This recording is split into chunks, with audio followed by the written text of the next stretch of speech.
Local বাসের মধ্যে বসে সিগারেট খাচ্ছি। হঠাৎ একটা সুন্দরী মেয়ে আমার সামনে এসে দাঁড়িয়ে বলল, হাউ স্মার্ট। মানে আমাকে বলছেন? আপনার হোকা টানা স্টাইল তো সেই। What the hookah? যারা খায় ছ্যাঁকা তারা টানে হোকা। কি বলতে চাচ্ছেন আপনি? আমি বলতে চাইছি এটা একটা পাবলিক বাস, এখানে যে হোকা টানা নিষেধ তা জানেন না? আপু গো, কি বলবো আর আমার দুঃখের কথা। সিগারেট কি সাধে টানি? মনের দুঃখ কষ্ট নিবারণের জন্যই তো টানি। তা ছ্যাঁকাটা কি একটু বেশি খেয়ে ফেলেছেন নাকি? এই ছেড়ি, আমি সেকা খাইতে যাব কোন দুঃখে? কি বললেন আমায়? আপনি তো মানুষটা ভারী বেয়াদব। ও আপু, মাইন্ড করেন কেন? বললাম না আমার মনে অনেক দুঃখ, তাই কি বলতে কি বলে ফেলেছি, কিছু মনে করবেন না। বুঝলাম। তা আপনার মনে এত কিসের কষ্ট বলা যাবে? আর বললেন না গো আপু, এই অবুঝ শিশু দুধের বাচ্চাকে আমার আম্মু জোর করে বিয়ে দিতে চায়, তাই মনে অনেক দুঃখ। তা সেই দুধের বাচ্চাটাকে? কেন, আমাকে কি আপনার চোখে পড়ে না? কি আবার হবে, আমি নিজেই। হাসালেন মিয়া, আপনি দুধের বাচ্চা? আজ বিয়ে দিলে কাল ডজন খানেক দুধের বাচ্চা পয়দা করবে, আর ইনি নাকি দুধের বাচ্চা, ভাবা যায়? ধুর ছেমড়ি, তুই আসলে বেশি কথা বলিস। ওই ছ্যামড়া, তুই আবার আমাকে ছেমড়ি বললি?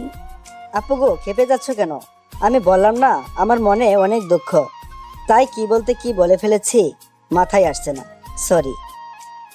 ঠিক আছে ঠিক আছে, এখন সরে বসেন, আমি বসবো। হায় আল্লাহ, একটুখানি ভালো করে কথা বলেছে দেখে এখন আমার পাশে বসবেন, তাই না? জানেন, আমি না এমনই, মেয়েরা আমাকে দেখলেই পটাতে শুরু করে দেয়। ভাব নিয়ে কথাটা বললাম।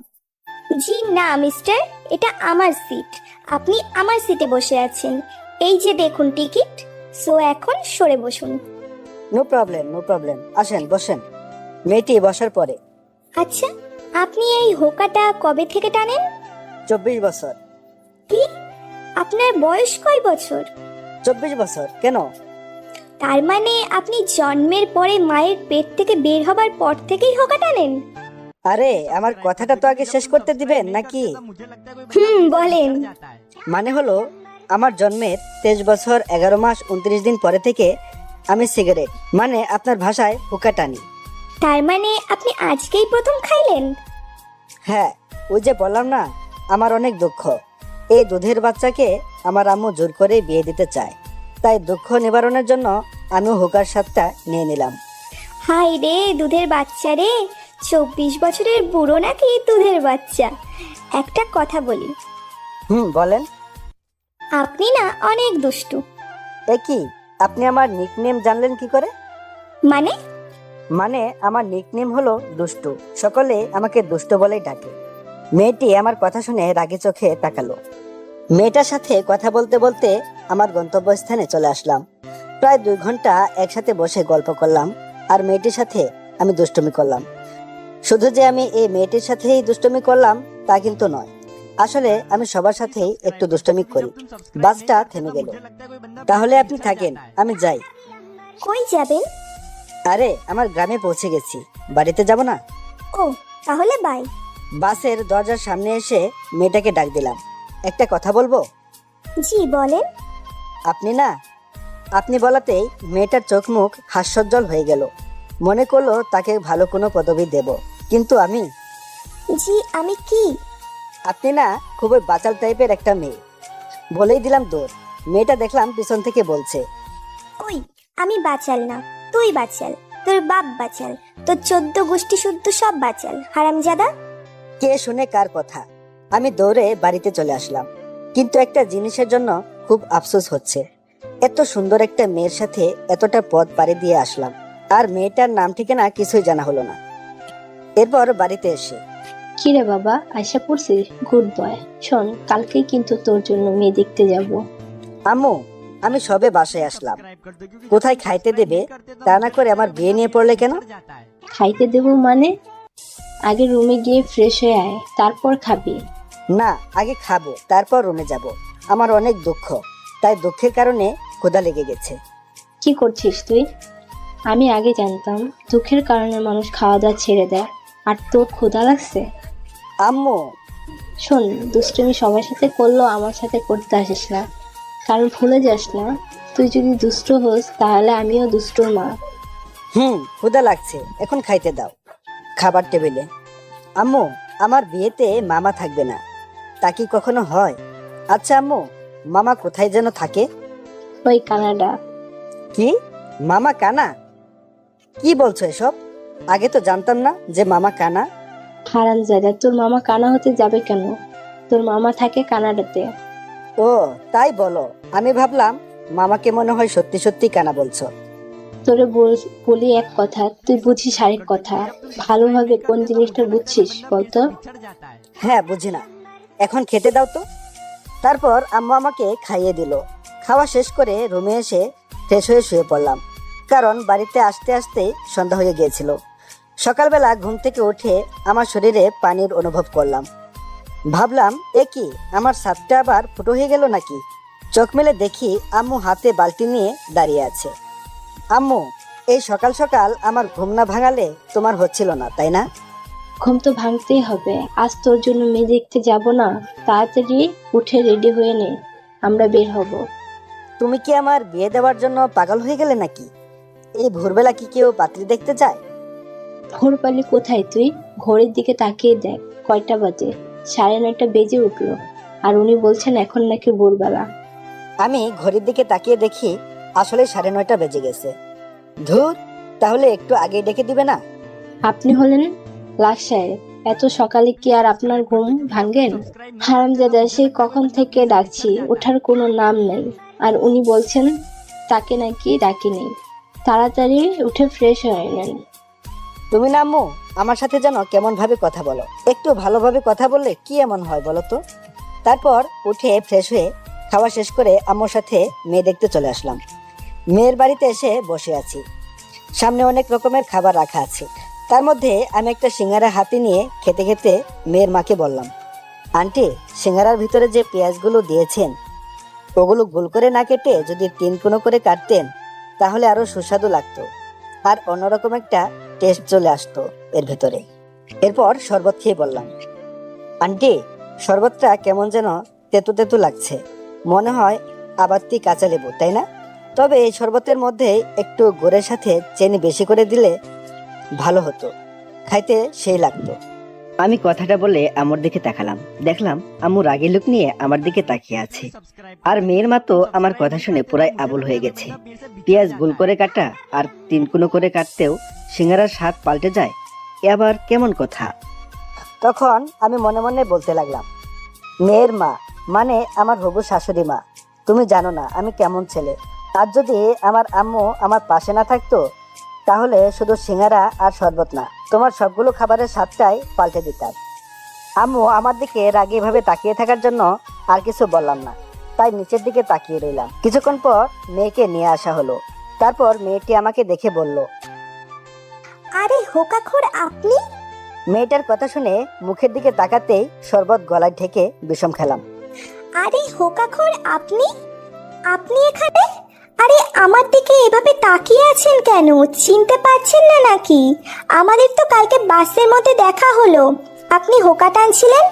আপনার হোকা টানার স্টাইল কিন্তু সেই ছিল। একদমই মেয়েটা শুধু বলে গেল। আমার মান ইজ্জত মনে হয় এবার সব পাটের খেতে চলে গেল। আম্মুর দিকে তাকিয়ে দেখি আম্মু একবার আমার দিকে তাকাচ্ছে, একবার মেয়েটার দিকে তাকাচ্ছে। তারপর আম্মু বলল, মা, তুমি এসব কি বলছো? কে হোকাখোর? আর তোমরা দুজন দুজনকে চেনো নাকি? আসলে আন্টি, আপনার ছেলে না কালকে। তখন মেয়েটাকে কিছু বলতে না দিয়ে আমি কথা বলতে শুরু করে দিলাম। হ্যাঁ আম্মু, আমি ওনাকে চিনি তো, কালকে বাসেই তো ওনার সাথে পরিচয় হলো। তা বুঝলাম, কিন্তু হোক্কাখোরটা কে? আমি কি, তুই হোক্কাখোর? আরে আম্মু, আমি ওনাকে ওই গল্পটা বলেছিলাম বাসের মধ্যে, হুক্কা টানার গল্পটা। তুমি আমায় ছোটবেলায় যে গল্পটা বলে ঘুম পাড়িয়ে দিতে না, সেই গল্পটা ওনাকে বলেছিলাম। ওই কথাটাই বলছেন উনি। আমি তোকে হোক্কা টানার গল্প বলে কবে ঘুম পাড়িয়ে দিলাম? বাদ দাও তো আম্মু, ছোটবেলায় তো হয়তো তোমার মনে নেই। আমি তোরে গল্প শোনাইতাম, আমার মনে নেই, আর তোর সে কথা মনে আছে? হুম, আমার ব্রেনটা তো সেই। আর আপনিও না কোন জায়গায় কি বলতে হয় তাও জানেন না। আচ্ছা সরি আম্মু, আমি ওনার সাথে আলাদা কথা বলতে চাই। তারপর মেয়েটির মা আমাকে তার রুমে নিয়ে যেতে বলল। মেয়েটি দাঁড়িয়ে গেল, তবু আমি বসে আছি। তাই আম্মু আমাকে বলল। কিরে, তুই বসে রইলি কেন? তারপর আমিও উঠে মেয়েটির পিছনে পিছনে তার সাথে যেতে লাগলাম। মেয়েটি ঘরের মধ্যে ঢুকেই আমাকে এক টান মেরে ঘরের মধ্যে ঢুকিয়ে নিল। তারপর ঠাস করে দরজাটা আটকিয়ে দিল। এই কি করছেন? এত জোরে কেউ দরজা লাগায় নাকি? চুপ শালা, আমার বাপের দরজা আমি যেভাবে কেন লাগাই, তাতে তোর বাপের কি? এই মেয়ে বলে কি? একেবারে আপনি থেকে তুই, তার সাথে শালা ফ্রি। তার ছেড়ে নাকি মেয়েটার? পাগল হয়ে গেলেন নাকি? কি বলছেন এগুলো? আমি ঠিকই আছি। শালার সাহস কত! আমাকে কাল কি বলেছিলি আমায়, মনে আছে? কি বলেছিলাম? আমি বাচাল, তুই বাচাল, তোর গোষ্ঠীর সবাই বাচাল। আর একটু আগে কি বললি? আমি জায়গা অনুযায়ী কথা বলতে পারি না, তাই না? ও, তার জন্য সরি।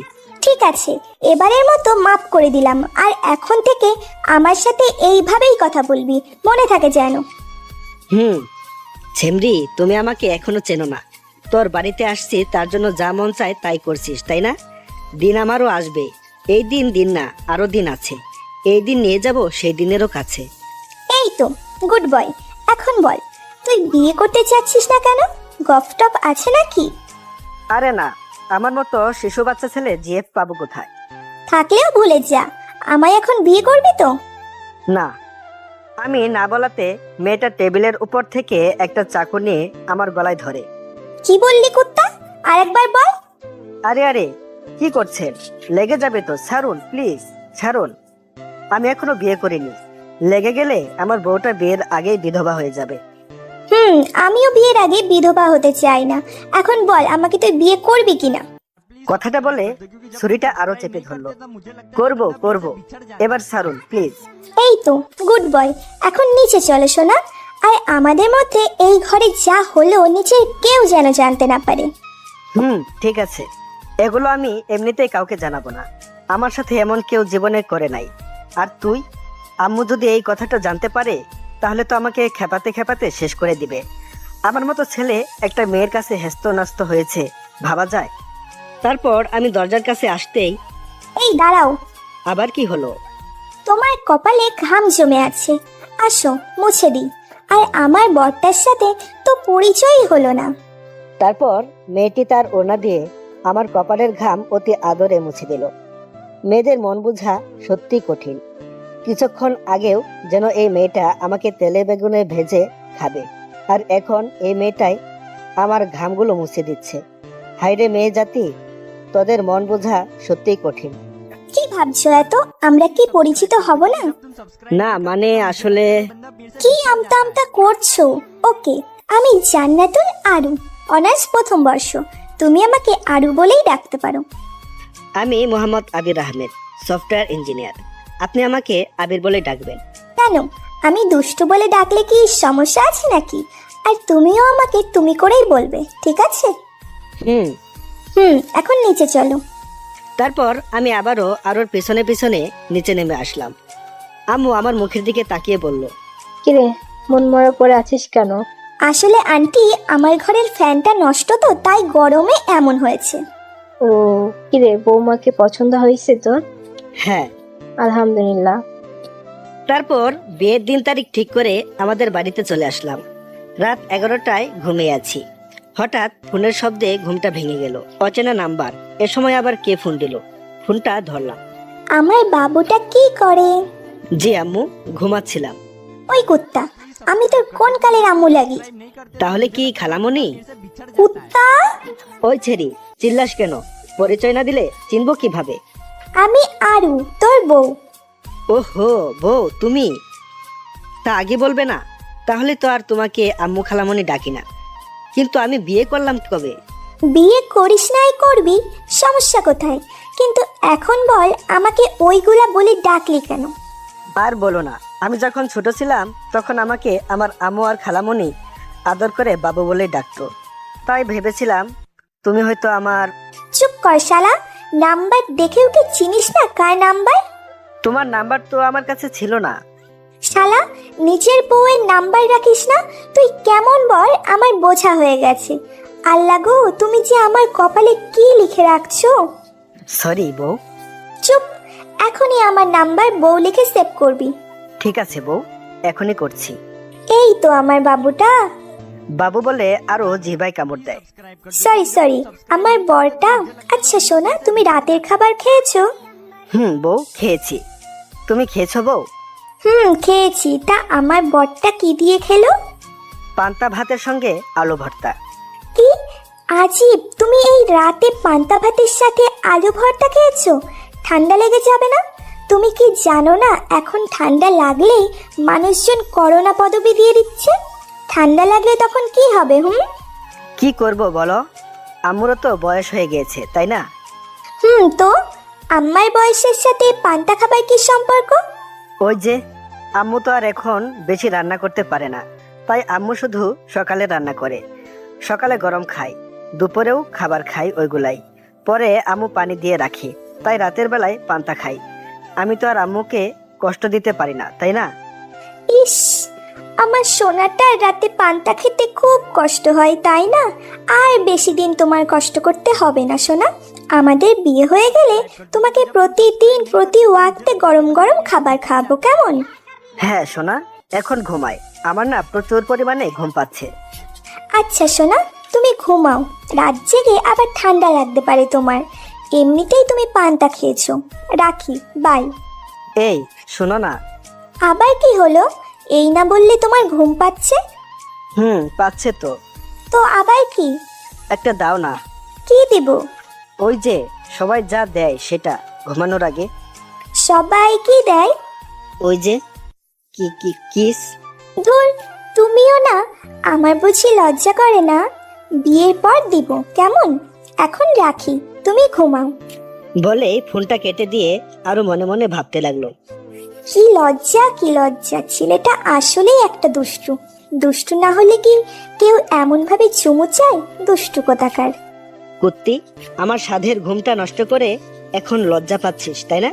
কত সুন্দর মুরগির মাংস দিয়ে ভাত খেয়ে ঘুম দিলাম, আর আমার ঘুমের 12টা বাজিয়ে দিল মেয়েটা। ভোরবেলায় ফজরের নামাজ পড়ে আবারও ঘুমিয়ে আছি। সকাল 8টায় আম্মু আমার রুমে আসে। ওই সারা ওর, আর কতক্ষণ ঘুমাবি? উঠতে হবে না? নাকি সারাদিন খালি ফোন টিপা আর ঘুম পাড়া ছাড়া কি তোর আর কোনো কাজ নেই নাকি? একই, আম্মু হঠাৎ করে আমার সাথে এমন ভাবে কথা বলছে কেন? অন্যদিন তো ভালোভাবেই ডেকে দেয়, আজ আবার কি হলো? কি হলো আম্মু, চেঁচাচ্ছ কেন? ওই, আমি এখন চেঁচাচ্ছি না। আমি এখন কথা বললেই তো তোর চেঁচামেচি মনে হয়, তাই না? ধুর আম্মু, কি বলছো এসব? কি হয়েছে তোমার? আমার কিছুই হয়নি। টেবিলের উপর খাবার রাখা আছে, ফ্রেশ হয়ে তাড়াতাড়ি এসে খেয়ে নেই। বলেই আম্মু চলে গেল। বুঝি না বাপু, এদের কখন কি হয়। ধুর, ভাল লাগে না। তারপর উঠে ফ্রেশ হয়ে নিচে খেতে চলে আসলাম। আম্মু খাইয়ে দাও। তোর কি হাত নাই নাকি? নিজে খাইতে পারিস না? প্লেটের নিচে খাবার রাখা আছে, খেয়ে নে। মনে হয় খুবই রেগে আছে আমার মা জননী, তাই আর তাকে কিছু বললাম না, না হলে অবস্থা অন্যরকম হতে পারে। খাবারের প্লেটটা সরাতেই আমার চোখ কপাল উঠে গেল। সুন্দরভাবে খাবারগুলো সাজানো আছে, পেঁয়াজ, কাঁচামরিচ, আলু ভর্তা আর পান্তা ভাত। আম্মু, এগুলো কে খাবে? কেন বাবা, তুই খাবি? তোর তো রাতে পান্তা খেতে কষ্ট হয়, তাই না? আমি ভাবলাম সারাদিন পান্তা ভাত খাবি আর রাতে না হয় গরম খাইলি। তুই তো আবার আমাকে কষ্ট দিতে চাস না। কি আইডিয়াটা ভালো হলো না বল? কাল রাতে আমি আরোকে যা যা বলেছি সেগুলো আম্মু কিভাবে জানলো? তাই তো বলি, আম্মু আমার সাথে এমন করে কথা বলছে কেন? আম্মু, আমি কখন তোমাকে এগুলো বললাম? তখন পিছন থেকে কেউ একজন বলল। আম্মুকে বলেন নাই, তবে আমাকে তো বলেছেন। আমি পিছনে তাকিয়ে দেখি আরো দাঁড়িয়ে আছে। এই মেয়ে এত সকালে আমাদের বাড়িতে কি করে? আরো, তুমি এত সকালে আমাদের বাড়িতে? আমি তোমার কথা রাতে বিশ্বাস করে ভাবলাম এখন থেকেই যখন সময় পাবো তখনই আম্মুকে এসে হেল্প করব। আর পরে আম্মুর কাছ থেকে জানতে পারলাম তুমি রাতে আমাকে যা যা বলেছো সবগুলোই মিথ্যা। শালা চিটার। কি বলছো আরো? আম্মু আছে তো? আর আম্মু, আমি পান্তা খেতে পারবো না। কি বললে? তুমি খাইতে পারবে না তাই না? দাঁড়াও, আমি তোমাকে খাইয়ে দিচ্ছি। খাইয়ে দিতে হবে না তোমাকে, আমি খাবোই না। কি বললি? তুই খাবি না তাই না? ছুরি আনবো? আম্মু আম্মু আমার কথা শুনে একটা ভেঙচি কেটে চলে গেল। আর আমি পরে রইলাম ওই ঝগড়াটে মেয়ের কাছে। আর ও আমার কাছে এসে বসলো। দেখি দেখি, হা করো সোনা। না, আমি খাবো না। তুই হা করবি নাকি ছুরিটা গলায় ধরবো? তুমি পচা, তোমার কাছে আমি খাবো না। পচা মেয়ে, যাও বলছি, যাও। কুত্তা, আমি কিন্তু আবার সত্যি সত্যি রেগে যাচ্ছি। আরো চিৎকারে ভয় পেয়ে সঙ্গে সঙ্গে হা করে ফেললাম।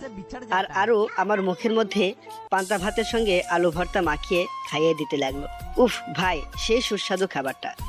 খাওয়া শেষ করে আমি আমার রুমের মধ্যে এসে বসে আছি। আর আরো আম্মুর সাথে কি যেন কথা বলছে। কিছুক্ষণ পরে আরো আমার রুমের মধ্যে প্রবেশ করলো। তারপর, চলো কোথায় যাব? বাইরে ঘুরতে বের হব আমরা।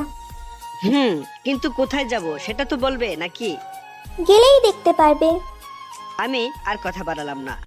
আম্মুকে বলে আরোর সাথে বেরিয়ে পড়লাম একটা রিক্সা নিয়ে। কিছু সময় পরে রিক্সাটা একটা রেস্টুরেন্টের সামনে থামলো।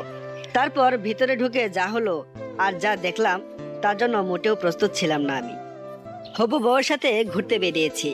হবু বউ আমাকে নিয়ে একটা রেস্টুরেন্টের মধ্যে প্রবেশ করলো। রেস্তোরাঁর মধ্যে ঢুকতেই একদল মেয়ে আমাদের সামনে এক প্রকার দৌড়ে চলে আসলো। শালার মেয়েগুলাও না দেখতে একদম এক একটা উফ। তাদের মধ্যে একটা মেয়ে আমার বউকে মানে হবু বউকে উদ্দেশ্য করে বলল, দোস্ত, মালটা কে রে? উফ, দেখতে তো সেই। আরে দোস্ত, সেই মাল তো। দেখতে একদম আখের মতো। চিকন হলেও ভেতরটা মনে হয় রসে ভরা। মনে হচ্ছে আখের মতো এখনই চিবিয়ে খেয়ে ফেলি। আল্লাহ গো, এ আমি কাদের পাল্লায় পড়লাম? এরা কি আমাকে ইফটেজিং করছে? ধুর, ভয় পাই নাকি আমি? আমি হলাম পুরুষ মানুষ। পুরুষ মানুষ কি ভয় পায় নাকি? মেয়েগুলোর কথা শুনে আমার হবু বউ দেখলাম রেগে আগুন। ওই, তোরা এগুলো কি শুরু করলি? ও আমার বর, ভালোভাবে কথা বল। আরে দোস্ত, রাখিস কেন? আমরা তো এমনি মজা করলাম। তুই তো আমাদের বললি তোর হবু বরের সাথে আমাদের পরিচয় করিয়ে দিবি। তাই আমরাও দুলা ভাইয়ের সাথে একটু মজা করলাম। দুলা ভাই, আপনি কি রাগ করলেন? আমি মেয়েটার গালে একটা টিপুন মেরে মুচকি হাসি দিয়ে বললাম, ধুর শালি, কি যে বলো না তোমরা না, আসলে এক একটা শালি। শালিদের কথায় কি রাগ করা যায়? আপনি কি আমাদেরকে গালি দিচ্ছেন ভাইয়া? দেখো দেখো, শালিগুলো বলে কি? আমি তোমাদের গালি দিতে যাব কেন? এটা তো আমাদের সম্পর্কের নাম। ওই, তুমি এখন চুপ করবে? তোদের সাথে ওর পরিচয় করিয়ে দিই। ওর নাম আবির, পুরো নাম আবির আহমেদ। আর আবির এরা হলো। থাক দোস্ত, তোর পরিচয় করিয়ে দিতে হবে না। দুলা ভাইয়ের সাথে আমরা নিজেরাই পরিচয় করে নিচ্ছি। তারপর একটি মেয়ে সব মেয়ের সাথে আমাকে পরিচয় করিয়ে দিল। দুলা ভাই, আমি টিনা। আর ও মিনা, ও সিনা, ও বিনা, আর ও রিনা, ও হলো কণা। আর আপনি? জি, আমি জানি না। কি? ওহ সরি, আরো তো তোমাদের আমার কথা বললোই, তাই না? ও হ্যাঁ, আরও তো বললই। কিন্তু দুলা ভাই, আপনি যে কি বলবো, মন থেকে সবকিছু হারাই ফেলেছি। আবার কি হাত মিলিয়ে পরিচিত হবেন?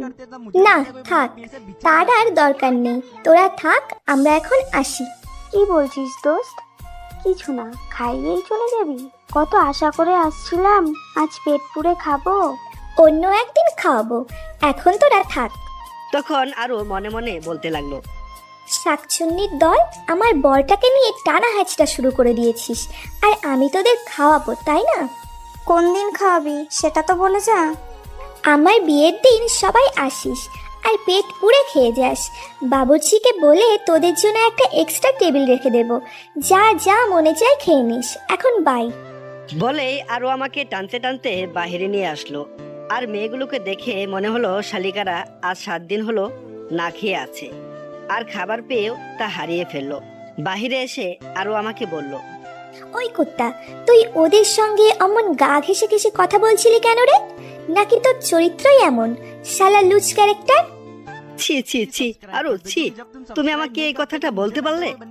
আমাকে এত বড় অপবাদ দেবার আগে তোমার একবারও কথাটা মুখে আটকালো না? না, এ জীবন আমি আর রাখবো না। ওই ফিল্মি ডায়লগ ছাড়, তুই কি করতে পারিস তা আমার জানা হয়ে গেছে, শালার লুচু। দেখো, ওরা আমার শালীর মতন, তাই তো একটু দুষ্টুমি করলাম। আর ওরা যে আমাকে আখ বললো, আবার আমাকে চিবিয়ে খেয়ে ফেলতে চাইলো, কই তখন তো কিছু বললে না ওদের? ও, যত দোষ নন্দ ঘোষ, তাই না? ঠিক আছে ঠিক আছে, এবারের মতো মাপ করে দিলাম, এরপর থেকে কোনো মেয়ের দিকে তাকালে চোখ তুলে নিব। আমি তখন মনে মনে বলতে লাগলাম, হ্যাঁ, তোর বাপের দেওয়া যৌতুকের চোখ তো, তাই না, যে চাইলি আর তুলে নিলি। কিছু বললে? কই না, কিছু তো বলিনি। যা বললাম মনে থাকবে তো? হ্যাঁ, থাকবে। এই তো গুড বয়, এখন চলো আমরা ফুচকা খাবো। এই না, আমি ফুচকা খেতে পারবো না। কেন, সমস্যা কি? খেতে পারবে না কেন? তুমি ফেসবুকে ওই পোস্টটা দেখোনি? কোন পোস্টটা?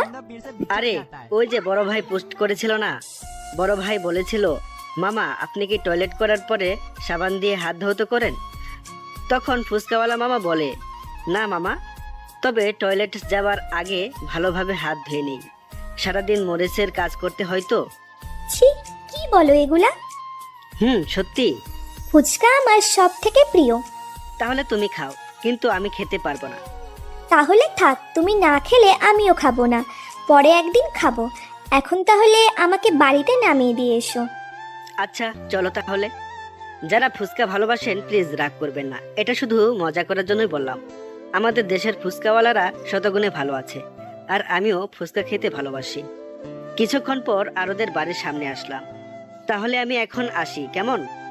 আমাদের বাড়িতে আসো, পরে যাও। না গো, আম্মু বাড়িতে একা আছে, আর তাছাড়া সারা জীবন তো পড়েই আছে তোমার বাড়িতে আসা যাওয়া করার জন্য, তাই না? আচ্ছা তাহলে যাও, আর আম্মুর দিকে খেয়াল রেখো। সত্যি সত্যি চলে যাব?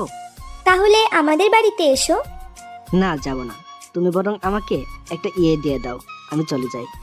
তুমি কি পাগল নাকি এই রাস্তার মধ্যে? আচ্ছা বাবা, আচ্ছা, লাগবে না তোমার ইয়ে, বিয়ের পরেই দেব বাসর ঘরে গিয়ে, তুমি যাও, তারপর আমি যাব। পাগল একটা। বলেই ভিতরে চলে গেল। তারপর আমিও আমাদের বাড়িতে চলে আসলাম। রাতে খাওয়া দাওয়া করে রুমে আসলাম।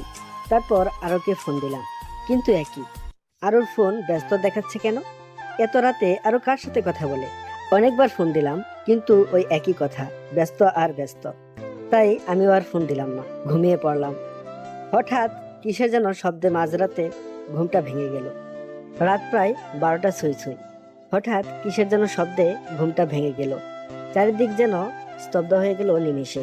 তবে কিসের শব্দে ঘুমটা ভেঙে গেল আমার? সামনের দিকে তাকাতেই হালকা ডিম লাইটের আলোতে কিছু একটা চোখে পড়লো। এমা, দুজন মহিলা দাঁড়িয়ে আছে। আমার রুমে দুজন মহিলা কিভাবে থাকতে পারে?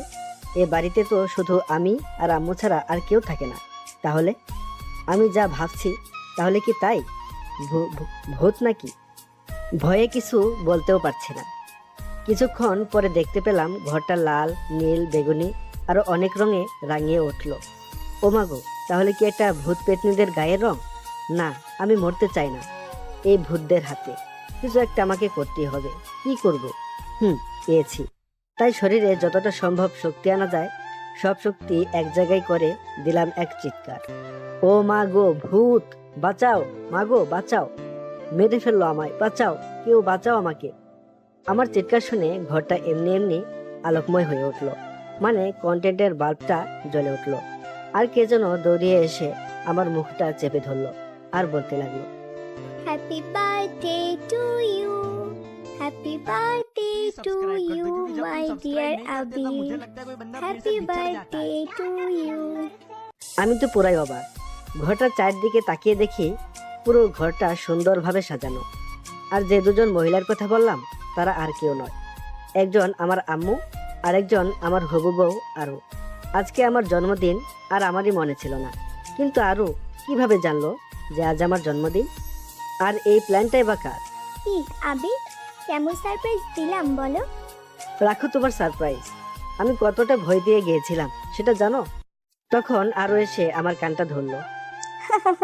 আমার সোনাটা ভয় পেয়ে গেছে, সরি জানু। আরে আরে কি করছো? সরি বলতে হবে না, আমি অনেক খুশি হয়েছি।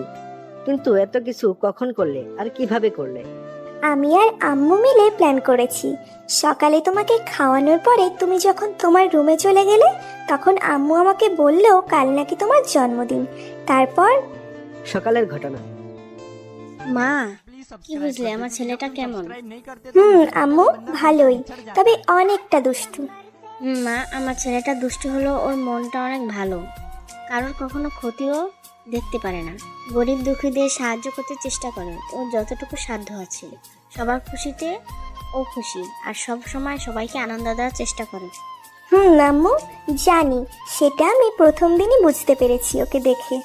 তারপরও মা, আমার এই বজ্জাত ফাজল ছেলেকে একমাত্র তুমি ঠিক করতে পারবে। দোয়া করবেন আম্মু। কালকে তুমি সকাল সকাল রেডি হয়ে আমাদের বাড়িতে আবার আসবে মা, কেমন? অনেক কিছু রান্না করতে হবে। কেন আম্মু, কোনো অনুষ্ঠান নাকি? কিসের অনুষ্ঠান? সে কি, ফাজিলটা তোমাকে কিছু বলে নাই? না তো। কালকে তো ফাজিলটার জন্মদিন, আর তোমাকে বলবেই বা কেমনে? ওর জন্মদিন কবে ওর নিজেরই মন থাকে না, তাই হয়তো বলে নাই। তাহলে একটা প্ল্যান করবেন আম্মু। তারপর আম্মুকে সবকিছু বুঝিয়ে বলি, আর কি কি আনতে হবে সেগুলোও বলি। তারপর তোমাকে আমি বাহিরে বেড়াতে নিয়ে যাই, আর সেই ফাঁকে আম্মু সবকিছু গুছিয়ে রাখেন। আমাকে না জানিয়ে এত কিছু করে ফেললে? তোকে বলতে যাবো কেন রে? আমার বৌমা থাকতো। ও, এখন আমার থেকে ওই পেতনিটা তোমার কাছে আপন হয়ে গেল, তাই না? আম্মু দেখছেন, আপনার ছেলে আমাকে পেতনি বলছে। ওই ফাজিল, আমার মেয়েটাকে একদম পেতনি বলবি না। ঠিক আছে। ওকে ওকে, আমরা আর আজকের এই দিনে ঝগড়া না করি। কেকটা তো কাটতে হবে নাকি? আয় তোরা। তারপর আমি, আম্মু আর আরো মিলে কেকটা কাটলাম। আম্মুকে প্রথমে আমি খাইয়ে দিলাম, তারপর আরোকে খাইয়ে দিলাম, তারপর তারা দুজনে আমাকে খাইয়ে দিল। আরো তো প্রথমে খাইয়ে দেওয়ার আগে আমার পুরো মুখ কেক দিয়ে মাখিয়ে নিল। মেয়েটা আমার মতোই দুষ্টু আর অনেকটাই মিশুক। আমি একটা জিনিস বুঝলাম না, মেয়েটা এত তাড়াতাড়ি কিভাবে আমাদের পরিবারের সঙ্গে নিজেকে মানিয়ে নিল। আমার সাথে এমন ব্যবহার করে যেন তার সাথে আমার 4-5 বছর প্রেম করার পরে বিয়েটা হচ্ছে। অনেক আনন্দ করলাম তিনজন মিলে। তারপর আম্মু, আমি তাহলে এখন আসি, কেমন? আরোর কথা শুনে আমার মনটা খারাপ হয়ে গেল। তুমি কি পাগল হয়ে গেলে নাকি মা? এত রাতে বাড়িতে কিভাবে যাবে? কিন্তু কোনো কিন্তু নয়, তুমি আমার সাথে এসো মা। আজ মা মেয়ে দুজনে একসাথে ঘুমাবো, আসো। আরো আমার দিকে তাকিয়ে মুচকি হাসি দিয়ে বলল, ঠিক আছে আম্মু, চলুন। তারপর আরো আম্মুর সাথে আম্মুর রুমে চলে গেল, আর আমি পরে রইলাম আমার রুমে। আমিও শুয়ে পড়লাম, কিন্তু কিছুতেই ঘুম আসছে না। বিয়ের আগেই যদি বউ আমাদের বাড়িতে থাকে তাহলে কি ঘুম আসে বলুন? ইচ্ছে করছে আরোর সাথে ছাদে বসে ওই খোলা আকাশটা দেখি আর গল্প করি। আর ওকে কি একটা SMS দেব যাতে ছাদে আসে? যেই ভাবা সেই কাজ, দিলাম একটি SMS। বউ কি করো? আরো সঙ্গে সঙ্গে রিপ্লাই দিল, আমার বরটার কথা ভাবি। আমার বর এত দুষ্টু কেন? তাহলে কি দুষ্টুমি ছেড়ে দেব? না, কখনোই না। এইভাবেই সারাটা জীবন আমার সাথে দুষ্টুমি করে যাবে। কি পারবে না? খুব পারবো। ঘুমাবে না? ঘুম তো আসছে না গো, কি করব? তাহলে শুধু শুয়ে থাকো, ঘুমাতে হবে না। ছাদে আসবে, ওই খোলা আকাশটা দেখতাম দুজন মিলে আর গল্প করতাম আমাদের ভবিষ্যৎ নিয়ে। আমারও তো যেতে মন চাচ্ছে, কিন্তু আম্মু। আম্মু ঘুমায়নি এখনো? ঘুমিয়েছে তো। তাহলে এসো, আমি ছাদে বসে আছি। কিন্তু আরে কোনো কিন্তু নয়, এসো তো, আমি তোমার জন্য অপেক্ষা করছি। ঠিক আছে, আসছি, দাঁড়াও তুমি। রাত 2:30 ছাদে বসে বসে আরোর জন্য অপেক্ষা করছি। মেয়েটাকে সে কখন আসতে বললাম, কিন্তু তার আসার কোনো নামই নেই। একে তো রাত, তার উপর ছাদের মধ্যে। একা একা ভয় লাগে না বলুন? না, কি করব এখন? ফোনটাও তো ঘরে ফেলে এসেছি, না হলে ফোন করে জানা যেত। আসতে এত দেরি হচ্ছে কেন? এতক্ষণের অবসান ঘটিয়ে কেউ একজন তার নরম কোমল মসৃণ হাত আমার কাঁধের উপর রাখলো। পিছনের দিকে না তাকিয়েই আমি বলে ফেললাম, এতক্ষণে আসলে আরো? সেই কখন থেকে একা একা বসে আছি। আমার কি ভয় ডর বলতে কিছু নেই নাকি?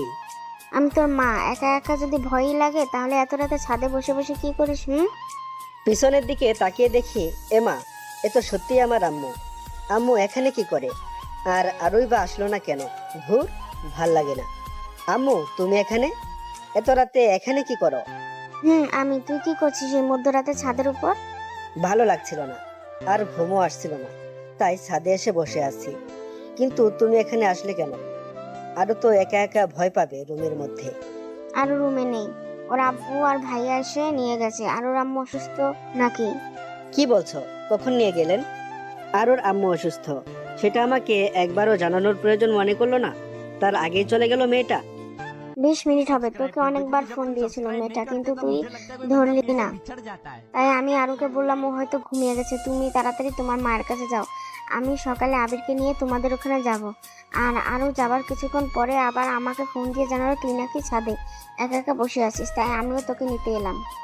ও, শালার শাশুড়ি অসুস্থ হওয়ার আর টাইম পেল না। যে ভাবলাম তার মেয়ের সাথে একটু সুখ দুঃখের আলাপ করব, অমনি তার অসুস্থ হতে হবে। এখনই এমন, জানি না বিয়ের পরে যখন বাচ্চা কাচ্চা নেবার প্ল্যান করব তখন কি হবে। এত কি ভাবিস? চল তাড়াতাড়ি ঘুমাবি, কাল আবার সকালে আরুর আম্মুকে দেখতে যেতে হবে।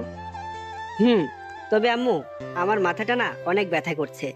আমি আজ তোমার রুমে শুবো, তোমার কোলেতে, আর তুমি আমার মাথায় হাত বুলিয়ে দিবে। আচ্ছা ঠিক আছে, এবার তো চল। তারপর আম্মুর সাথে আম্মুর রুমে চলে আসলাম। আমি আম্মুর কোলে মাথা রেখে শুয়ে আছি, আর আম্মু আমার মাথায় হাত বুলিয়ে দিচ্ছে। আম্মুর কোলে শুয়ে থাকতে থাকতে কখন যে ঘুমিয়ে পড়লাম বুঝতেই পারলাম না। ভোরবেলায় আম্মুর মুখে কোরআন তেলাওয়াত শুনে আমার ঘুমটা ভাঙলো। কি রে, বসে আছিস যে? যা রুমে গিয়ে উজু করে এসে আগে নামাজ আদায় করে নি। ওকে আম্মু। তারপর নিজের রুমে এসে নামাজ পড়ে নিলাম। তারপর আম্মু কিছু টুকিটাকি বাড়ির কাজ করে নিল। তারপর সকালে খাওয়া দাওয়া করে আরোদের বাড়ির দিকে রওনা হলাম। সকাল 9টা। আরোদের বাড়ির সামনে দাঁড়িয়ে আছি। কলিং বেল দিতেই দরজাটা খুলে গেল। সামনে আরো দাঁড়িয়ে আছে। মনে হয় আমাদের অপেক্ষাতেই এতক্ষণ দরজার সামনে দাঁড়িয়েছিল। আম্মু আসেন, ভিতরে আসেন। আমাকে ভিতরে আসতে বলবে না? শুধু আম্মুই কি ভিতরে যাবে? তাহলে আমি কি আবার চলে যাব? তোমাকে কে চলে যেতে বললো? আমি কি একবার বলেছি তুমি চলে যাও?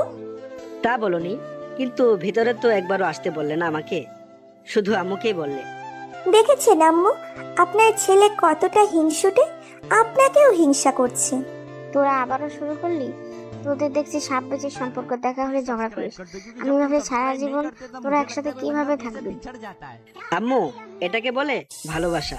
ও তুমি বুঝবে না, তাই না? আরো আমার কথা শুনে মনে হলো মেয়েটা লজ্জা পেয়েছে। মরে যাই মরে যাই, কি লজ্জা কি লজ্জা। তুই আর ভালো হলি না। আরো মা, চল তো, তোর আম্মুর রুমে নিয়ে চল আমাকে। আম্মু আসেন, আর আপনিও আসেন। চলেন। তারপর আরোর সাথে আরোর আব্বা আম্মুর রুমে চলে আসলাম।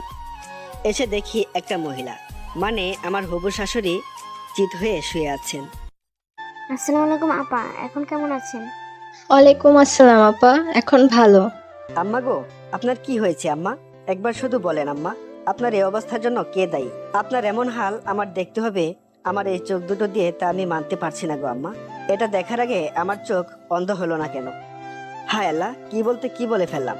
আল্লাহ, তুমি আমার এই দোয়াটা তুলে নাও আল্লাহ। আমি এখনো বিয়ে করিনি, আমি কানা হতেও চাই না গো আল্লাহ, মাফ করে দাও আমার। তারপর এই কথাগুলো বলে আরোর দিকে তাকালাম। দেখলাম মেয়েটা একদম ইমোশনাল হয়ে পড়েছে। আরো আমার দিকে ছলছল চোখে তাকিয়ে আছে। আরো ভাবছে আমি তার মাকে কতটা সম্মান করি, ভালোবাসি। এদিকে আরোর আম্মু ইমোশনাল হয়ে পড়েছেন, কিন্তু আমার আম্মু ঠিকই ধরতে পেরেছেন যে এটাও আমার দুষ্টুমি ছাড়া আর কিচ্ছু না। বাবা, এত উত্তেজনা হওয়ার কিছু হয়নি আমার, তুমি উত্তেজনা হয়েও না বাবা, সব ঠিক হয়ে গেছে। এই আপনি কি বলছেন আম্মা? আপনার এত বড় একটা অসুখ করলো, আপনি মরতে মরতে বেঁচে উঠলেন, আর বলছেন কিছুই হয়নি? আমার কথা শুনে সবাই আমার দিকে অবাকের উপর অবাক দৃষ্টিতে তাকালো। আবির, এগুলো কি বলছো তুমি? উনি মরতে যাবেন কেন? আরো মামুনি, তুমি ওকে নিয়ে তোমার রুমে যাও তো, তোমার আম্মুর সাথে আমার কিছু কথা আছে। ঠিক আছে আম্মু। তারপর আরোর সাথে আমি ওর রুমে চলে আসলাম। আরোর রুমে ঢুকতেই ও দরজাটা বন্ধ করে দিয়ে দৌড়ে এসে আমাকে জড়িয়ে ধরে হাউমাউ করে কান্না করতে লাগলো। আরুর কাণ্ড দেখে তো আমি অবাক। এই মেয়েটার আবার কি হলো? আমার সোনাটার আবার কি হলো? কাঁদছো কেন এভাবে জানো? আবির, তুমি আমাদের পরিবারকে নিয়ে এতটা ভাবো? তুমি সত্যিই অনেক ভালো Abir. I love you Abir, I love you so much. বাহ, এইটুকুতে এত কিছু? সামান্য একটু কান্না করার জন্য এত সম্মান পেলাম?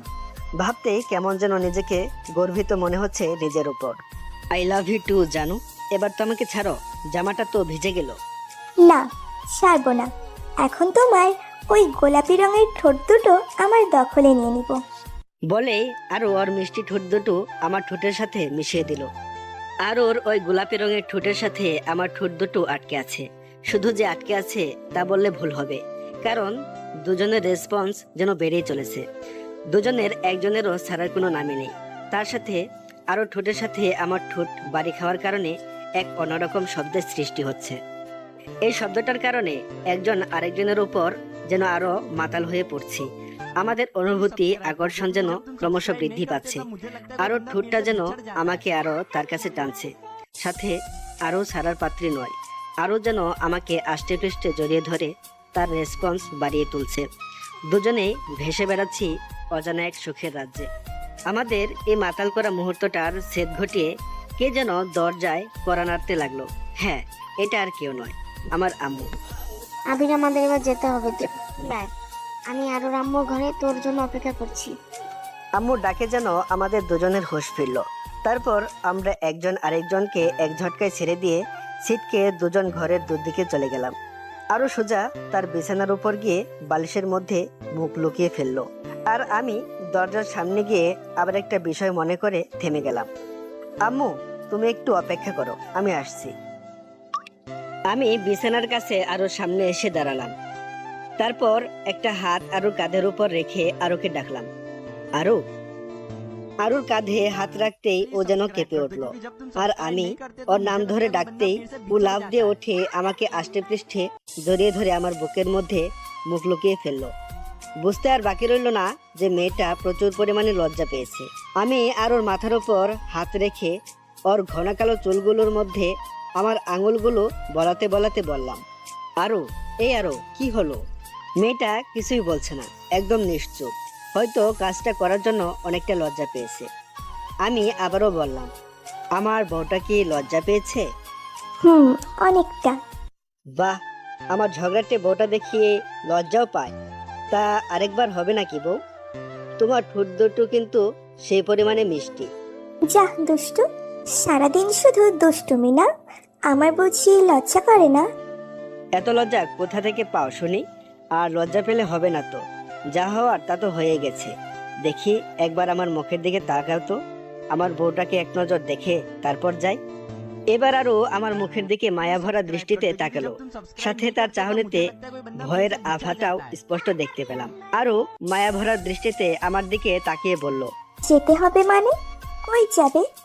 বাড়িতে যেতে হবে না? আম্মু তো ডেকে গেল আমাকে। এক্ষুনি চলে যাবে? আমাকে দুহাতে জড়িয়ে ধরে আরো কথাটা বলল। হ্যাঁ সোনা, আম্মু তো তাই বলল। তাছাড়া বাড়িতে আম্মু অনেক কাজ রেখে এসেছে, সেগুলো গিয়ে করতে হবে। ঠিক আছে, তাহলে যাও। রাগ করলে নাকি বউ? কাল তো আবার দেখা হচ্ছেই। আমি কারোর উপর রাগ করিনি। ঠিক আছে, তাহলে যাওয়ার আগে কি আরেকবার হয়ে যাবে সোনা? যা হবে সব বিয়ের পরে। এখন তুমি যাও তো। বলে আমাকে ধাক্কিয়ে ঘর থেকে বের করে দিয়ে দরজাটা লাগিয়ে দিল। আমি বেচারা নিরুপায় হয়ে আরুর আম্মুর রুমে চলে আসলাম। তারপর আম্মুকে ডেকে বললাম, আম্মু চলো এখন। আমার কথা শুনে দুজনে আমার দিকে তাকালো। আমাকে দেখে তাদের মুখটা যেন অন্যরকম হয়ে গেল। আমার দিকে তাকিয়ে আরুর আম্মু ও আমার আম্মু একজন আরেকজনের মুখের দিকে তাকালেন। কি হলো, বাড়িতে যাবে না নাকি? ও হ্যাঁ, চল। তারপর আরুর আম্মুর থেকে বিদায় নিয়ে নিলাম। রুম থেকে বের হওয়ার আগে দেখলাম দুজনেই মিটমিট করে হাসছে। বেন সাহেব, বিয়ের তারিখটা মনে হয় তাড়াতাড়ি ঠিক করতে হবে। আরুর আম্মু আর কিছুই বলল না, শুধু হাসতে দেখলাম।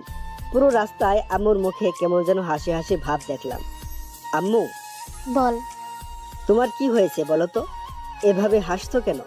কই হাসছি? আমার কিছু হয়নি তো। আমি দেখতে পাচ্ছি তুমি এখনো হাসছো আর বলছো হাসছি না। এমনি কিছু না। ধুর, ভাল লাগে না। আমি আর কিছু জিজ্ঞাসা করলাম না। বাড়িতে এসে আমি সোজা আমার রুমের মধ্যে প্রবেশ করলাম। শরীরটা কেমন যেন ক্লান্ত ক্লান্ত লাগছে, তাই আগে ফ্রেশ হওয়ার জন্য বাথরুমে গেলাম। বাথরুমের মধ্যে প্রবেশ করে আয়নাতে চোখ পড়তেই আমার চোখটা যেন কপালে উঠে গেল। আয়নাতে যা দেখলাম তা দেখার জন্য আমি মোটেও প্রস্তুত ছিলাম না, কারণ আমার ঠোঁট দুটো একদম লাল হয়ে আছে। তার মানে হলো আরো ঠোঁটের লিপস্টিক আমার ঠোঁটে লেগে আছে। এর জন্যই আম্মু ওইভাবে হাসছিল। এবার নিজের উপর নিজেরই কেমন যেন লাগছে। লজ্জায় নাকি ভয়ে বুকটা ধুকভুক শুরু হয়ে গেল। কি লজ্জা, কি লজ্জা! এটা শুধু আম্মু না, আরও আম্মু দেখেছে। এখন মেয়েটার উপর খুব রাগ হচ্ছে। তাহলে বের হওয়ার আগে একবার বলবি না যে আমার ঠোঁটে লিপস্টিকের দাগ রয়েছে? আর কিছু না ভেবে ফ্রেশ হয়ে রুমে চলে আসলাম। দরজাটা আটকে শুয়ে আছি আর ভাবছি আম্মুর সামনে এখন কিভাবে যাব। এর আগে তো কখনো এমন পরিস্থিতিতে পড়িনি। জীবনে অনেক রকমের দুষ্টুমি করেছি, কিন্তু লজ্জা কি জিনিস তা কখনোই বুঝতে পারিনি বা বুঝে ওঠা হয়নি। কিন্তু আজ কি থেকে কি হয়ে গেল তার জন্য এখন লজ্জায় বাইরে যেতেই মন চাইছে না। তাই দরজা জানালা সব বন্ধ করে যেই শুতে যাব তখনই ফোনটা বেজে উঠলো। ফোনের স্ক্রিনের দিকে তাকিয়ে দেখি আরও নামটা জলজল করে ভাসছে। এই মেয়েটা এখন আবার ফোন দিল কেন? ইচ্ছে না থাকা সত্ত্বেও ফোনটা রিসিভ করলাম। হ্যালো। সোনা, তোমার জন্য সুখবর আছে। সুখবর? সোনা, সুখবর। সুখবর? তার মানে তুমি কি মা হতে চলেছ? দিলে তো মুডটা বিগড়ে। মা হওয়া ছাড়া কি আর কোনো সুখবর হয় না নাকি? সব সময় তোমার মনের মধ্যে এইগুলোই চলে নাকি? ধুর, কি যে বলো না তুমি। আমার মাথাটা ঠিক নেই, তাই উল্টোপাল্টা বলে ফেলেছি। কেন, কি হয়েছে আবার তোমার? আগে তুমি বলো, কি সুখবর দিবে? গেস করো। এই ছিরি, ভঙ্গিমা না করে তুই কি বলবি কি হয়েছে? কি বললে তুমি? আমি তোমার সাথে ভঙ্গিমা করছি? আরো আরো শোনা, কাঁদে না। আচ্ছা বাবা, আই এম সরি। এবার তো বলো কি বলবে। ইস, আমার লজ্জা করে, আমি বলতে পারবো না। তুই মাফ কর, কি হয়েছে বললে বল, না বললে নাই। আমি ফোনটা রাখলাম। এই ফোনটা রাখবে না প্লিজ, আমি বলছি কি হয়েছে। হ্যাঁ বলো, কি খবর দিবে? সত্যি বলতে হবে? ইস, এ তো মহা মুশকিলে পড়লাম। তুই কি বলবি কি হয়েছে? বলবো। আরো শোনা, তোর কিছু বলতে হবে না রে। তুই এবার আমাকে মাফ কর আপু। বলছি তুমি মা হবে আর আমি বাবা হব। আমি মা হব আর আরো বাবা হবে? এ কেমন কথা?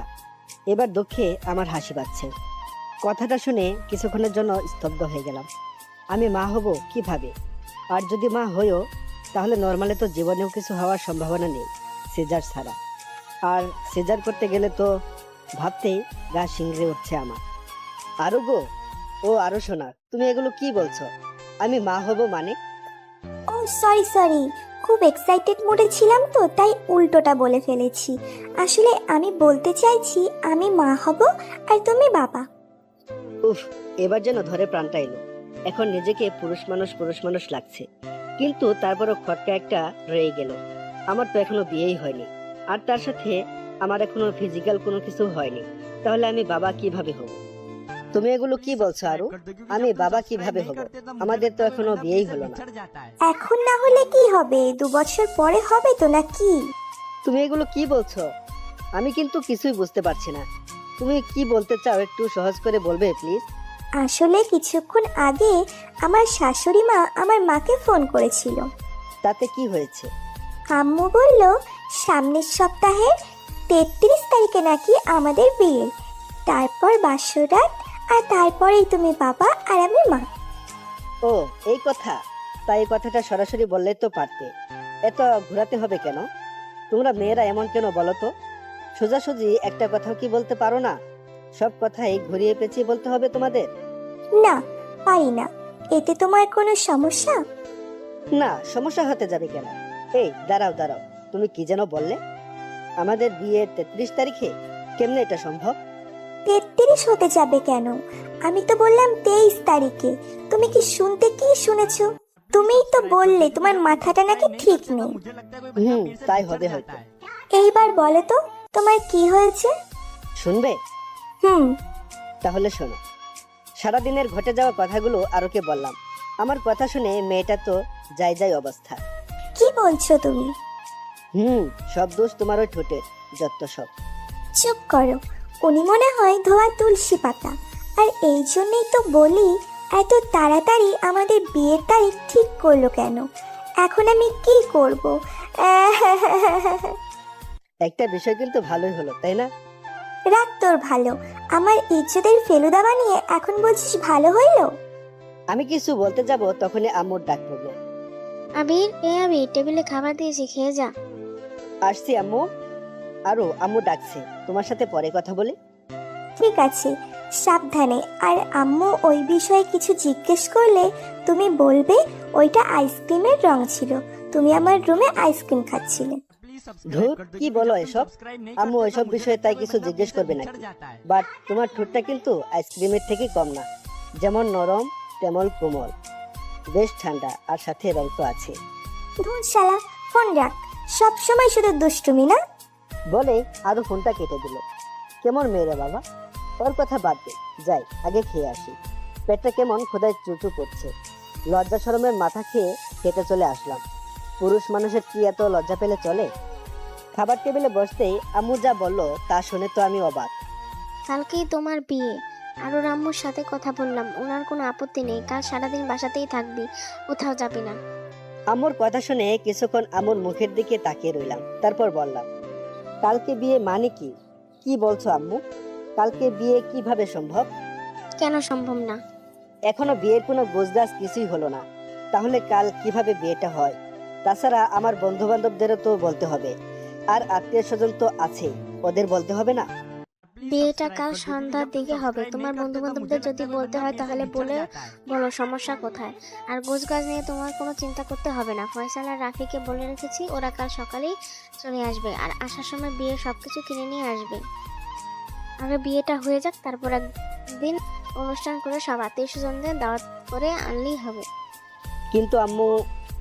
আমি আর কোনো কথা শুনতে চাচ্ছি না। আমি চাই না তুমি বিয়ের আগে কোনো অঘটন ঘটিয়ে বসো। আমার কথা ছাড়া নিশ্চয়ই বুঝতে পেরেছো তুমি? আম্মু। আর কোনো কথা নেই, খাওয়া হয়ে গেছে, এখন যাও, গিয়ে ঘুমিয়ে পড়ো। আমি আর কথা বললাম না, কারণ আম্মু আমার সাথে এভাবে আগে কখনো কথা বলেনি, যতই দুষ্টুমি করি না কেন। কিন্তু আজকে যা হয়ে গেল, এটা কোনো দুষ্টুমি না। খাওয়া শেষ করে রুমে এসে শুয়ে পড়লাম। বিয়েই তো করতে হবে, আর তো কিছু না, অত চিন্তা করে লাভ নেই। আমার মাথা ভীষণ ব্যথা করছে, ভালোভাবে একটু টিপে দাও তো। মাত্রই তো রান্না করে আসলাম, এখন আবার তোমার মাথা টিপে দিতে হবে?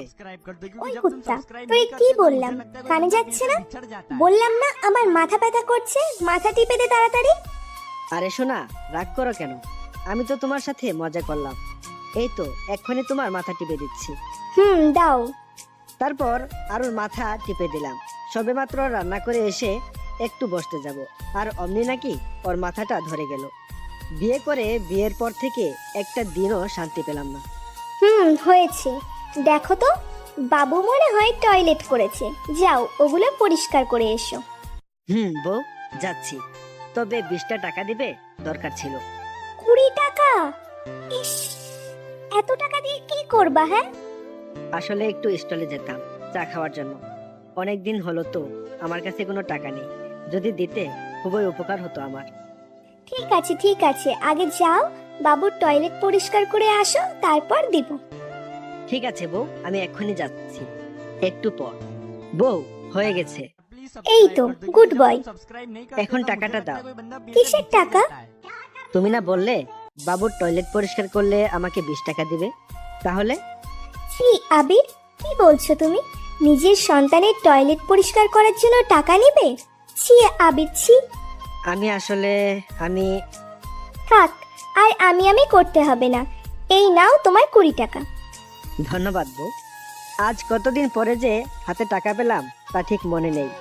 টাকা পেয়ে খুশিতে বাকবাকম হয়ে চা খাওয়া আর আড্ডা দেওয়ার জন্য বাড়ি থেকে বেরিয়ে আসলাম। উদ্দেশ্য রফিক মামার চায়ের স্টল। বাইরে বের হতেই দেখি একটা ছেলে তার আম্মুকে বলছে, আম্মু, আমি দুধ খাবো না আম্মু, দুধ খেলে আমার বমি বমি পায়। কি? দুধ খাবি না, ডিম খাবি না, খাবিটা কি? হ্যাঁ, তুইও কি ওই আবিরের মতো রোগা চেঙ্কু হতে চাস নাকি? দেখিস না আবিরের বউ আবিরকে কেমন ধমকের ওপর রাখে।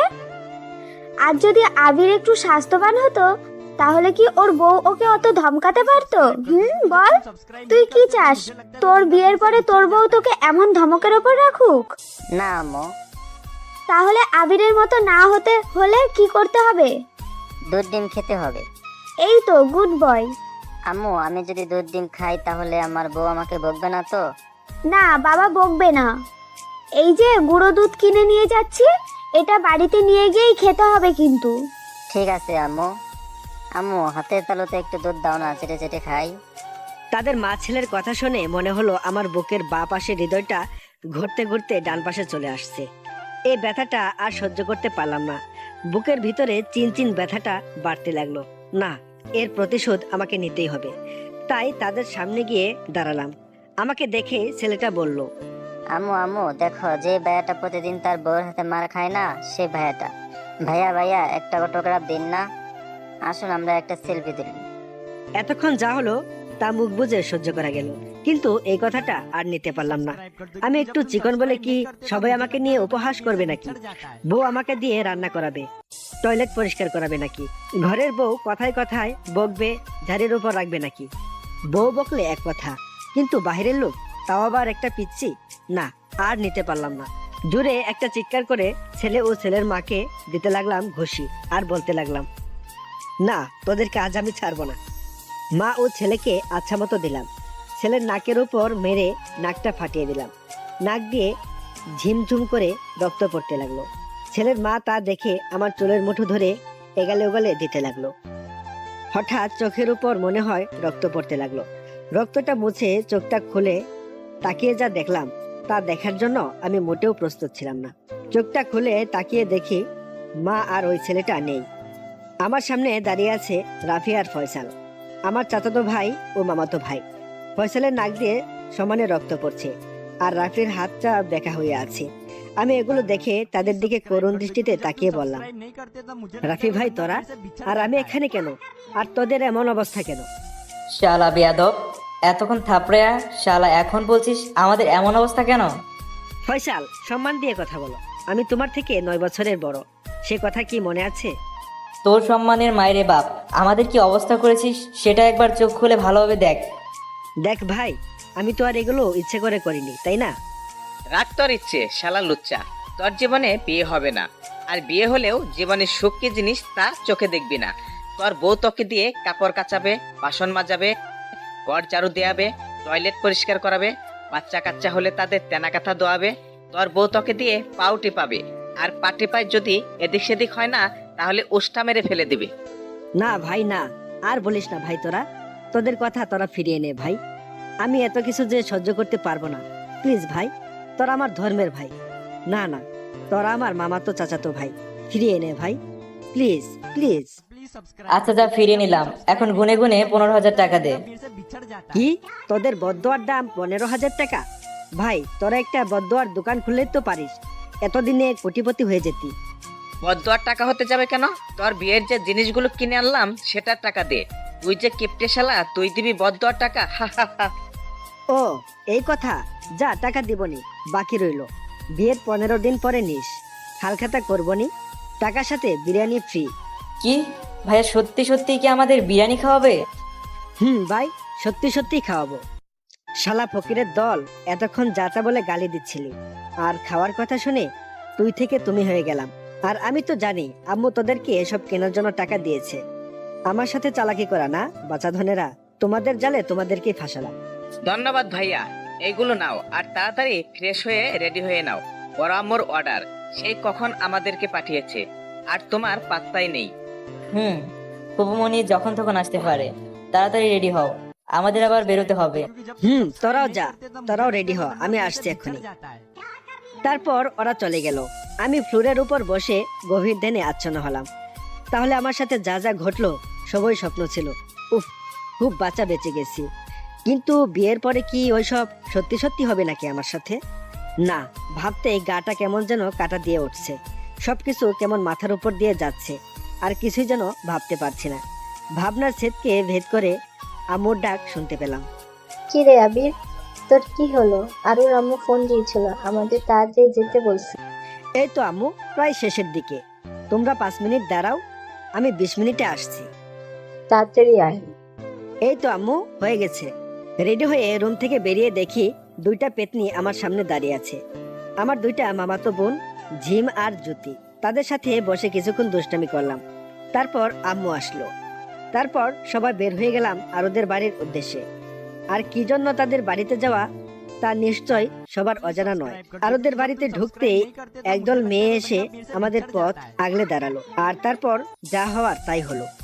বিয়ে বাড়িতে যা হয় তাই হলো, তা আর বললাম না। ওগুলো পুরনো হয়ে গেছে। ছোটখাটো আয়োজন ছাড়াই আমাদের বিয়েটা হয়ে গেল। তারপর অনেক নিয়মকানুন মেনে আরুকে নিয়ে চলে আসলাম আমাদের বাড়িতে। রাত 9:30, ছাদে একা একা বসে আছি আর ভাবছি আগামী দিনগুলো কেমন হতে চলেছে। সব কি কাল রাতের স্বপ্নের মতো হবে, নাকি মেয়েটা আমাকে অনেক ভালোবাসবে? না, কাল রাতের কথা মনে পড়লেই আবেগে চোখ দিয়ে আধা ছটাক নোনা পানি বের হয়ে পড়লো। মাথার উপর যেন স্পষ্ট আকাশ দেখতে পাচ্ছি। ও, আকাশ তো সবসময় মাথার উপরেই থাকে। কিছুক্ষণ পরে কারো ডাকে হুঁশ ফিরল আমার। কিরে ভাইয়া, একা একা এখানে কি করিস? তোর জন্য বিড়ালটা সেই কখন থেকে বসে আছে। ফাজলামো করিস আমার সাথে? বিড়াল আমার জন্য বসে থাকবে কেন? আরে গাধারাম, এ বিড়াল সে বিড়াল না, এ বিড়াল হলো। থাক, আপনাকে আর পাকনামো করতে হবে না। আমি বুঝে গেছি আপনি কি বলতে চাচ্ছেন। তাহলে যাও, বিড়ালটা মারো আর রাজ্যটা জয় করে আসো। ভাইরে, আমারও তো মনে চাচ্ছে যে বিড়ালটা মারি, কিন্তু বিড়াল মারার পরে যে আমি শেষ হয়ে যাব রে ভাই। ভাইয়া, তুমি দুর্বল নাকি? তোমার কি জোর নাই নাকি? আমি বললাম কি, আরো বুঝলো কি?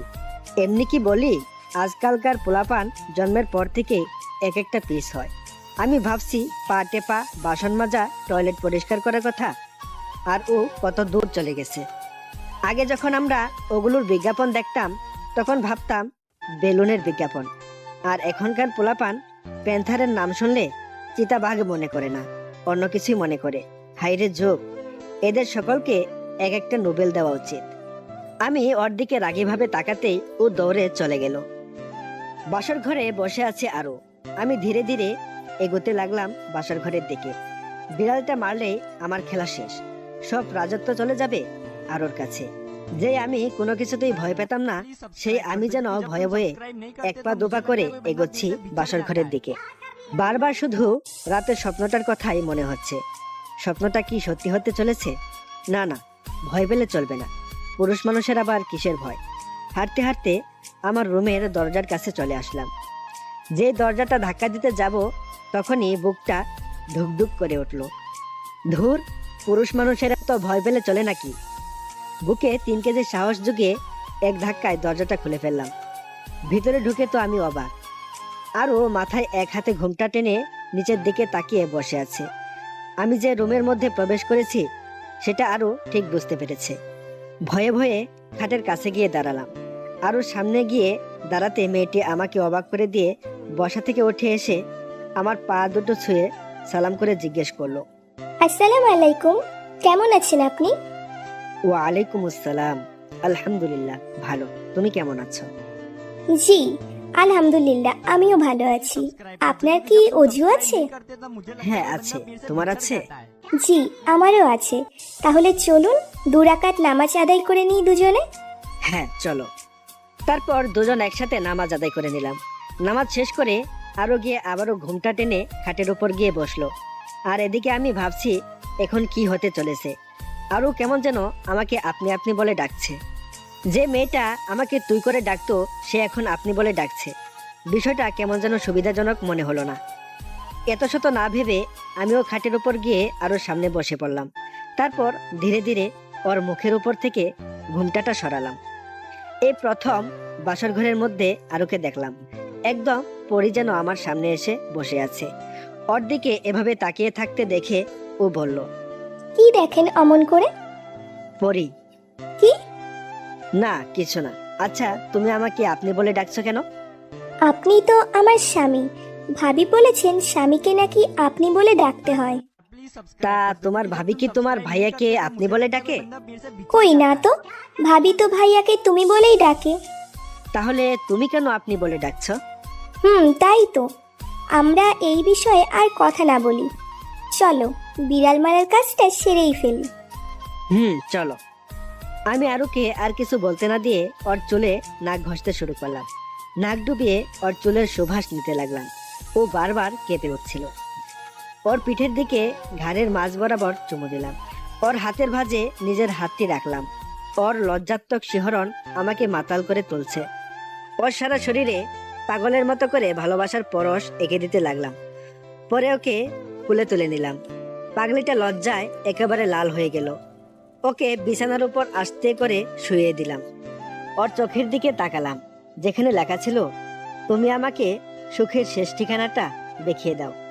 আমিও আস্তে করে ওর কানের কাছে মুখ নিয়ে বললাম, আমি তোমায় নিয়ে একটা সুখের সাগর পাড়ি দিতে চাচ্ছি, যাবে আমার সাথে? আরো শুধু আমার দিকে তাকিয়ে একটু মুচকি হাসলো। পরে ওর হাতের ভাঁজের মাঝে আমার হাতটা আটকে রেখে বিছানায় চেপে ধরলাম। কপালে ভালোবাসার একটা পরশ এঁকে দিলাম। ও শুধু মুখটা উপরে তুলে কিস করতে চাইলো।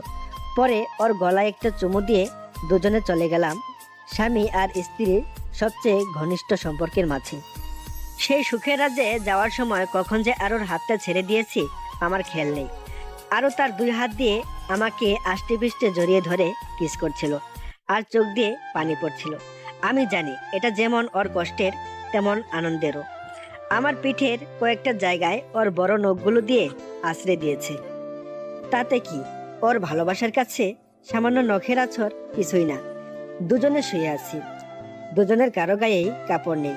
একটা বিছানার চাদর আমাদের আবরণী হয়ে আছে। এক অজানা সুখের সাগর থেকে যেন দুজনে ঘুরে আসলাম। এভাবেই হাসি খুশিতে আর রোমান্টিক ভালোবাসার মাধ্যমে 5টি বছর কেটে গেল।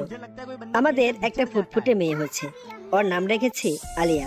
মেয়েটা খুব ঝগড়টে, একদম ওর আম্মুর মতো। দুষ্টু বটে, ঠিক আমার মতো। যেমন দুষ্টুমি করে ঠিক তেমনই ঝগড়া করে, তবে আমার সাথে অতটা ঝগড়া করে না। আর ওর সাথেই বেশি সময় ঝগড়া করে।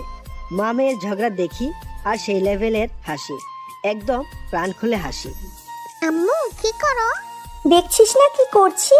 রান্না করছি, দেখতে পাচ্ছিস না? আম্মু তুমি আমাকে বকো কেন? তুমি খুব পচা।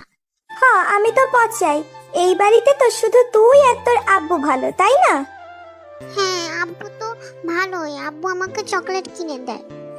মামুনি, তোমার আম্মু অনেক পচা, তাই না? আম্মু পচা, আম্মু পচা। আমি পচা না? ঠিক আছে, দেখা যাবে কে পচা আর কে ভালো। রাতে দুজনের একজনকেও আমার কাছে শুতে দেব না। তখন যেন এই পচা আম্মু আর পচা বউটার কাছে না আসা হয়। এই দেখেছো মামুনি, তোমার আম্মুর কি রাগ দেখেছো? একটু দুষ্টুমি করা যাবে না তোমার আম্মুর সাথে? করা তো যাবেই না। আব্বু আম্মু আমাকে একটা ভাই এনে দাও না, আমি ওর সাথে খেলবো। ঠিক আছে মামুনি, এনে দেব। এই আরো চলো না, আলিয়ার জন্য একটা ভাই নিয়ে আসি। আবির, তোমার সব সময় শুধু দুষ্টুমি, তাই না? দুষ্টু ছেলে কোথাকার। বউ, এই দুষ্ট ছেলের দুষ্টুমি আজ রাতে আবার তোমাকে দেখাবো, কেমন? আমিও দেখতে চাই তুমি কেমন দুষ্টুমি জানো। ঠিক এভাবেই দুষ্টু মিষ্টি ঝগড়া আর রোমান্টিক ভালোবাসার মাধ্যমে আমাদের সুখী জীবনটা চলতে থাকে।